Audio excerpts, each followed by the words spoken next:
Hi all, അസ്സലാമലൈക്കും. Welcome back to Silnas kitchen.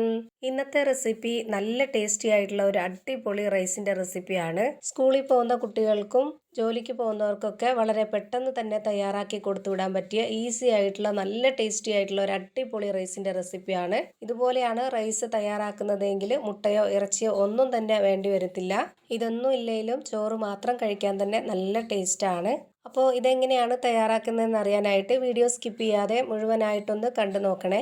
റെസിപ്പിയിലോട്ട് കിടക്കുന്നതിന് മുമ്പായി സിൽനാസ് കിച്ചൺ ചാനൽ ആദ്യമായിട്ട് കാണുന്നവരാണെങ്കിൽ പ്ലീസ് ഒന്ന് സബ്സ്ക്രൈബ് ചെയ്തേക്കണേ. ഒപ്പം തന്നെ ഈ വീഡിയോസ് നിങ്ങൾക്ക് ഇഷ്ടപ്പെടുകയാണെങ്കിൽ ഒരു ലൈക്ക് ചെയ്യാനും മറക്കരുത്.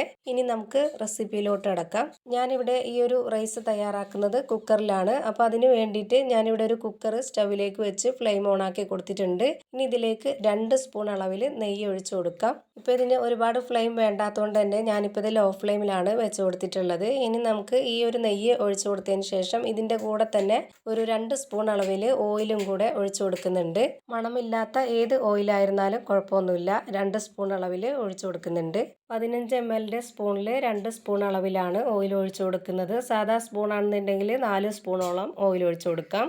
ഇനി ഇതിലേക്ക് 2 ഏലക്ക, ബേ ലീഫ്, കുറച്ച് കുരുമുളക് ഇട്ട് കൊടുക്കുന്നുണ്ട്. ഇതിൻ്റെ കൂടെ തന്നെ ഗ്രാമ്പും പട്ടയും കൂടെ മുഴുവനായിട്ട് ഇട്ട് കൊടുക്കണമെന്നുള്ളവർക്ക് അത് ഇട്ട് കൊടുക്കാം. ഞാനിപ്പോൾ അത് ഇട്ട് കൊടുക്കുന്നില്ല. അതിന് പകരം ഗരം മസാലയുടെ പൊടിയാണ് ഇട്ട് കൊടുക്കുന്നത്. ഇനി ഇതിലേക്ക് 5-6 അല്ലി വെളുത്തുള്ളിയും ഒരു ചെറിയ കഷ്ണം ഇഞ്ചിയും കട്ട് ചെയ്തിട്ട് ഇട്ട് കൊടുക്കുന്നുണ്ട്. വെളുത്തുള്ളി മുഴുവനാണ് ഇട്ട് കൊടുത്തിട്ടുള്ളത്. ഇഞ്ചി മാത്രമേ കട്ട് ചെയ്തിട്ട് ഇട്ട് കൊടുക്കുന്നുള്ളൂ. ഇനി ഇതിലേക്കൊരു ചെറിയ സവോള ഇതേ രീതിയിലൊന്ന് കട്ട് ചെയ്തിട്ട് ഇട്ട് കൊടുക്കുന്നുണ്ട്. ഇനി ഇതിലേക്ക് ഇതുപോലെ 1.5 സ്പൂൺ അളവിൽ സാമ്പാർ പരിപ്പാണ് ഇട്ട് കൊടുക്കുന്നത്. പിന്നെ ഇതിലേക്ക് 1.5 സ്പൂൺ അളവിൽ മുഴുവനായിട്ടുള്ള ഉഴുന്നും കൂടെ ഇട്ട് കൊടുക്കുന്നുണ്ട്. ഇതെല്ലാം കൂടെ ഒന്നിച്ച് ഈ ഒരു നെയ്യിലും എണ്ണയിലും കിടന്ന് നന്നായിട്ട് ചൂടായിട്ട് വരുമ്പോൾ ആ ഒരു ചോറിന് തന്നെ ഒരു പ്രത്യേക ടേസ്റ്റാണ്. ഇനി ഇതിലേക്കൊരു 4 പച്ചമുളകും കുറച്ച് കറിവേപ്പിലയും ഇട്ട് കൊടുക്കുന്നുണ്ട്. എരിവ് വേണമെന്നുള്ളവർക്ക് അത് കീറിയിട്ട് ഇട്ട് കൊടുക്കാം. ഞാനിപ്പോൾ ഇവിടെ മുഴുവനെയാണ് ഇട്ട് കൊടുത്തിട്ടുള്ളത്. അതിൻ്റെ മണം മാത്രം മതിയെന്ന് കരുതിയിട്ടാണ്.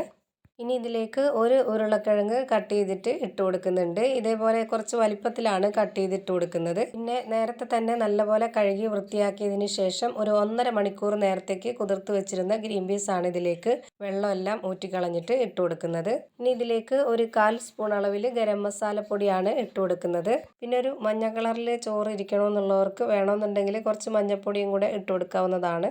ഞാനിപ്പോൾ ഇതിലേക്ക് മഞ്ഞൾപ്പൊടി ഇട്ട് കൊടുക്കുന്നില്ല. വെള്ള കളറിൽ തന്നെ മതിയെന്ന് കരുതിയിട്ടാണ്. ഇനി ഇതെല്ലാം കൂടി നല്ലപോലെ ഒന്ന് ഇളക്കി യോജിപ്പിച്ച് കൊടുക്കുന്നുണ്ട്. ഇതിൽ ഇനി വേണമെന്നുണ്ടെങ്കിൽ ക്യാരറ്റും ക്യാപ്സിക്കും ഒക്കെ കട്ട് ചെയ്തിട്ട് ഇട്ട് കൊടുക്കാവുന്നതാണ്. ഇനി ഇതെല്ലാം എണ്ണയിൽ കിടന്ന് നല്ലപോലെ ഒന്ന് മൂത്ത് വരുമ്പോൾ നല്ലൊരു മണമൊക്കെ വരുന്ന സമയത്ത് നമുക്ക് ഇതിലേക്ക് അരി ഇട്ട് കൊടുക്കാം. അരി ചെറിയ അരിയോ വലിയ അരിയോ ഏതായിരുന്നാലും കുഴപ്പമൊന്നുമില്ല. ഞാനിവിടെ എടുത്തിട്ടുള്ളത് ചെറിയ അരിയാണ്. ഈ അരി നല്ലപോലെ കഴുകിയതിന് ശേഷം അതിൻ്റെ വെള്ളമെല്ലാം ഊറ്റിക്കളഞ്ഞിട്ട് ഒരു പാത്രത്തിലേക്ക് മാറ്റി വെച്ചിരുന്നതാണ്. ഇനി ഇത് വേവാനായിട്ട് വെള്ളം ഒഴിച്ചു കൊടുക്കുന്നുണ്ട്. അത് ഈ ഒരു അരി എടുത്തിട്ടുള്ള അതേ കണക്കനുസരിച്ച് ആ ഒരു പാത്രത്തിൽ തന്നെ 2 പാത്രം വെള്ളമാണ് ഇതിലേക്ക് ഒഴിച്ചു കൊടുക്കുന്നത്.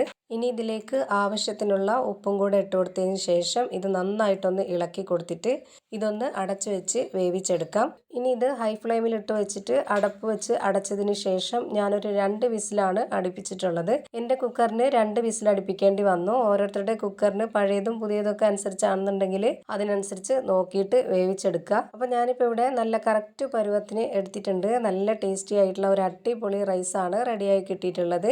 അപ്പോൾ ഇത്രയേ ഉള്ളൂ ഇന്നത്തെ വീഡിയോ. വീഡിയോ ഇഷ്ടമായാൽ ലൈക്ക് ചെയ്യാനും കമൻറ്റ് ചെയ്യാനും ഷെയർ ചെയ്യാനും മറക്കരുത്. അതുപോലെ തന്നെ ഞാനിടുന്ന പുതിയ പുതിയ വീഡിയോസ് നോട്ടിഫിക്കേഷനായിട്ട് കിട്ടുന്നതിന് വേണ്ടി സബ്സ്ക്രൈബ് ചെയ്ത് ബെല്ലൈക്കൺ അമർത്തി അതിൽ ഓൾ എന്ന ഓപ്ഷൻ എനേബിൾ ചെയ്ത് കൊടുക്കാനും മറക്കരുത്. പുതിയൊരു വീഡിയോയുമായി വീണ്ടും വരും. Thank you for watching.